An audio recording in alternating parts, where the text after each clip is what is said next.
Hello everyone and welcome to a new speed paint video. This video was requested by Walldrix, full name Le Walldrix Sauvage, who's a commissioner who requested this picture. So what I'll be doing here is I will be explaining my process for the creation of this picture, which features his character Airy, which is a creature that belongs to the species Walldryx that he also created. He's made up a whole universe of these creatures, which is super interesting, and each one is different. And Airy here is called a night Walldrix, mostly because she's active at nighttime and she lives in this sort of a swamp area environment. So what I'm gonna do first step here is to just brainstorm a few composition ideas, so some ways that the picture can work with her in focus. And then what I do, I generally let the commissioner choose their favorite. So in this case, Walldrix chose the first composition, which I moved on to a bigger canvas. I refined a little bit, and then I started working on the line work, after refining the sketch. And yeah, during the sketching stage, there were a few things that I considered, especially the perspective, but also, as I said, the composition.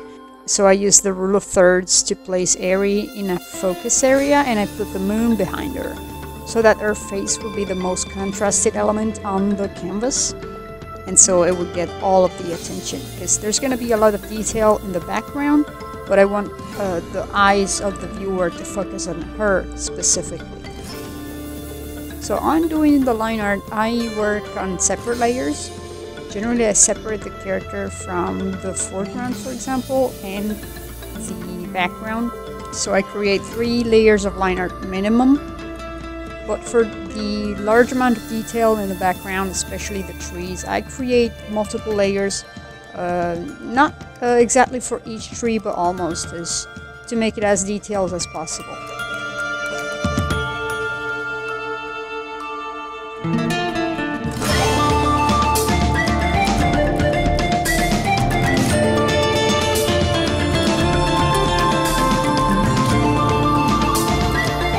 For the coloring stage, I start with very flat colors, as well as a few gradients, just to give some depth to the night sky, and I start blocking out the shapes of a few objects with color.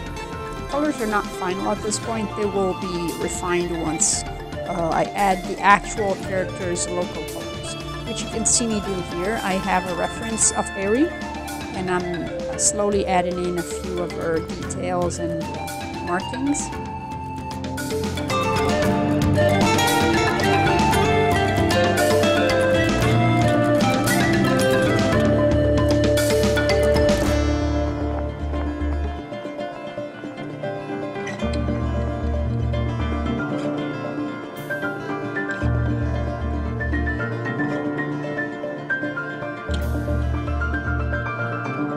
Then I start blocking out the tree trunk that she's on, and I want to create a few variation of values here, because everything is very dark since this is a scene that takes place at night.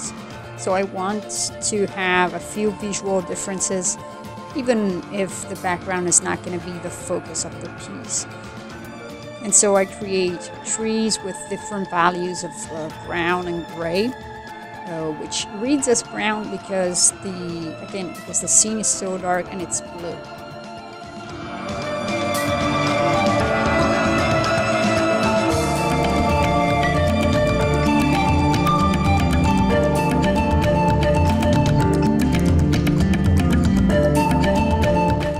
And there's also going to be water in this piece, and I want the water to look transparent. So it's a pretty complex setup. You can see me here add the multiply layer that's going to be the final water layer. For now, it's just a placeholder, just to figure out exactly how to go about it. And in the background, I start creating a few sparse foliage clumps by selecting the areas and just painting in with the foliage brushes, so as to give it a little more life.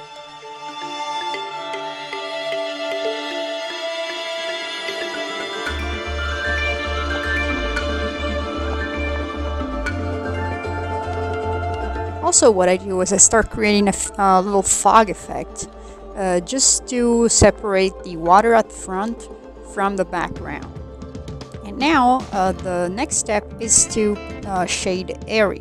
And I start with a stabilizing layer just to fit her in the background a little bit better. And next up is a shading layer. For the shading layer, as always, I use photo filter layers. They're my favorite to shade because they're very versatile. I have a whole video on how to use them. You can find it on my channel. I will link it in the note at the upper right part of the screen. Next up is the highlight layer. I use an overlay layer and I outline only the areas that are in direct contact with the light source, which is the moon in this case. So you can see she has a sort of a rim light around her, which makes her silhouette even more apparent. This is what I meant with high value. The moon and her head are going to be the areas of highest contrast in this piece.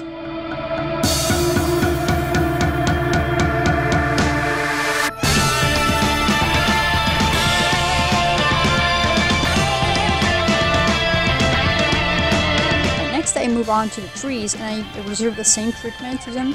So a shading layer followed by a highlight layer. And I also use selections to help myself with the shining effects here, because I added just to the selected parts of the trees so as not to overdo it.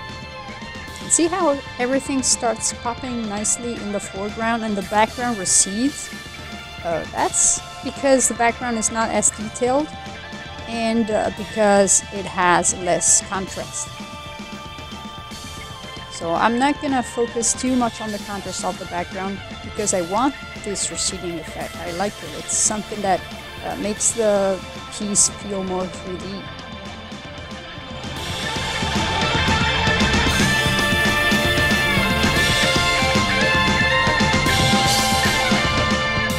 Next up, I start with the actual details. So I create a new layer on top of everything and I start detailing Airy here.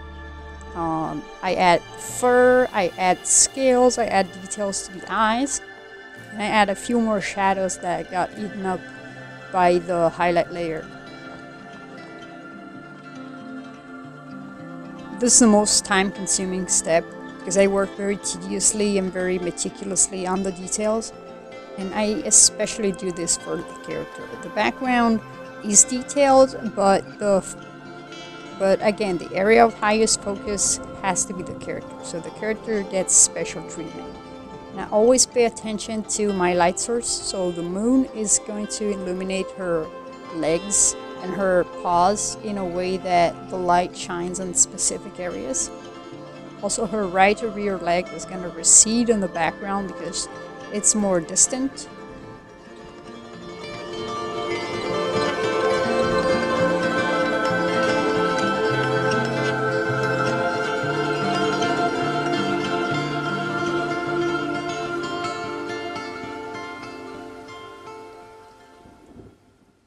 And adding a little bit more fur to her tail. Again, paying attention to the light source. So there's an area of her tail that's completely wrapped in light, and the other area is wrapped in shadow. Now focusing on the eyes. Because she's a night creature, I want to show her tapetum lucidum on the back of her pupils.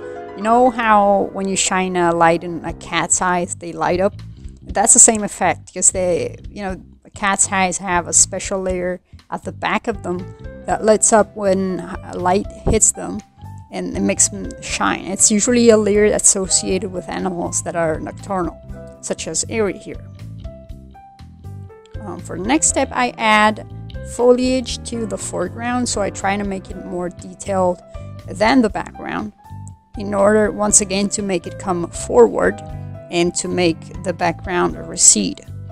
It's all about contrast and details when creating a piece this large.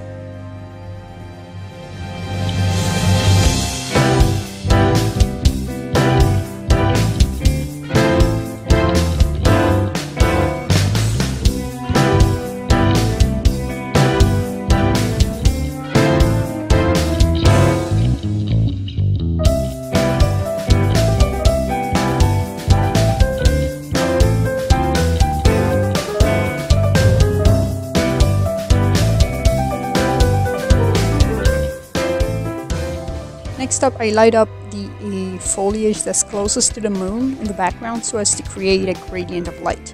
Once again, wrapping around Aries so that she's the focus of the piece. One thing we haven't moved on yet is the water.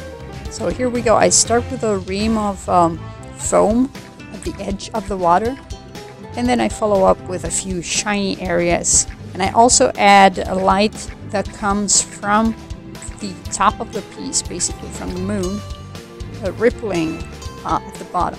You know, that ripple effect that you notice underwater, which creates a lot of ambience. It's really pretty to look at. For this specific part of the piece, I looked up a lot of references, because painting underwater scenes is pretty tricky. Next up, I add a little bit more light filtering from the moon down onto the water. It's those light rays that come down when you look at the water from below. And I also add some bubbles to create some more ambience. And this is pretty much the finished piece. I hope you like the result. This was a pretty fun challenge. I liked the difficulty of it, but also the novelty, both of the character and the environment. So once again, I hope you enjoyed the result. And to Walldrix, thank you so much for commissioning me. It helps enormously, and you've been such an incredible supporter throughout these months. I am simply just blown away by your support. Thank you so much. Merci beaucoup. And I'll see you guys in the next video. Bye!